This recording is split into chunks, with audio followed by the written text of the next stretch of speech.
ఈరోజు కూటమి ప్రభుత్వం ఏర్పడి నుంచి చంద్రబాబు నాయుడు ముఖ్యమంత్రి అయినప్పటి నుంచి దళితులపైన దళిత మహిళలపైన అఘాయిత్యాలు దాడులు చేస్తూ ప్రభుత్వాన్ని కొనసాగిస్తున్నాడు.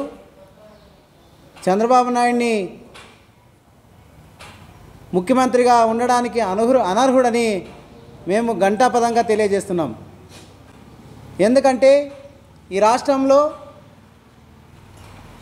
అట్టడుగు వర్గాలైనటువంటి ఎస్సీ, ఎస్టీ, బీసీ, మైనార్టీ ఎక్కువ శాతం మంది జగన్మోహన్ రెడ్డి గారి వైపు ఉన్నారని, జగన్మోహన్ రెడ్డి గారికి 40% ఓట్లు ఎవరేసినారని ఆలోచించిన సందర్భంలో దాదాపు సగం పైగా ఎస్సీ వర్గానికి చెందినటువంటి ఓటర్స్ వేయడమని వాళ్ళకి తెలిసిందేమో, కానీ ఈరోజు పూర్తిగా ఎస్సీలనే పక్కన పెట్టేసి సంక్షేమ పథకాలకు దూరం చేయాలనేటువంటి ఒక కుటీల ప్రయత్నం చేస్తున్నటువంటి భాగంగానే ఈరోజు విద్యా వైద్య రంగాన్ని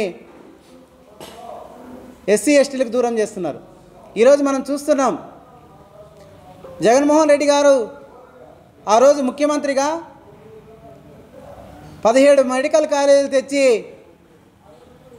విద్యా వైద్యాన్ని ప్రోత్సహించాలా, ఈ రాష్ట్రంలో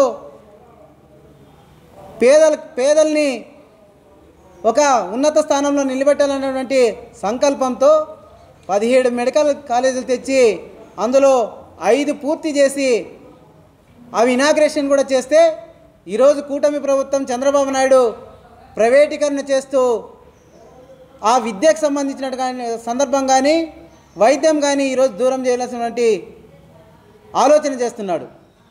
ఇకపోతే మన జిల్లాలో ఉన్నటువంటి సబితమ్మ గారు మంత్రి, ఆమె మేడం, ఆమె మాట్లాడతారు, పెనుగొండలో ఉన్నటువంటి మెడికల్ కాలేజ్ దగ్గర దాదాపు 70% వర్క్ జరిగింటే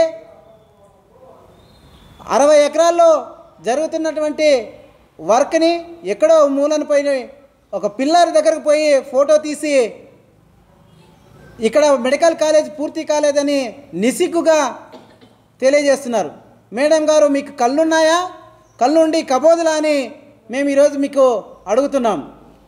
దాదాపు first floor, ground floor, first floor, second floor కూడా పూర్తి అయినటువంటి బిల్డింగ్లు ఉన్నాయి, మీకు అవి ఎందుకు కనపడలేదని మంత్రి సబితమ్మ గారిని అడుగుతున్నాం. మా జిల్లా అధ్యక్షుడు గారు కంటికి కనపడినట్లుగా నిన్నటి రోజు చూపించడం జరిగింది. మరి అక్కడ ఉన్నటువంటి ఆ నియోజకవర్గంలో ఉన్నటువంటి ప్రజలకు కానీ ఆ రాకపోకల్లో పోతున్నటువంటి పబ్లిక్ కానీ కనిపిస్తుంటే మీకు మాత్రం ఎందుకు కనిపించట్లేదు అంటున్నాం. అంటే మీకు తెలుగుదేశం వారికి, కూటమి ప్రభుత్వానికి పచ్చకామర్లు ఏమన్నా వచ్చినాయా అని మీకు అడుగుతున్నాం, లేదా మీకేమన్నా పిచ్చి పట్టిందా అని అడుగుతున్నాం. ఇంతటి దౌర్భాగ్యమైనటువంటి స్థితిలో ఈరోజు ప్రభుత్వాన్ని కొనసాగిస్తున్నారు. తెలుగులో ఫాస్టెస్ట్ న్యూస్ ఇప్పుడు కొత్త అవతారంలో 5 సెకండ్లోనే పూర్తి వార్తా సమాచారం మీ చేతిలో.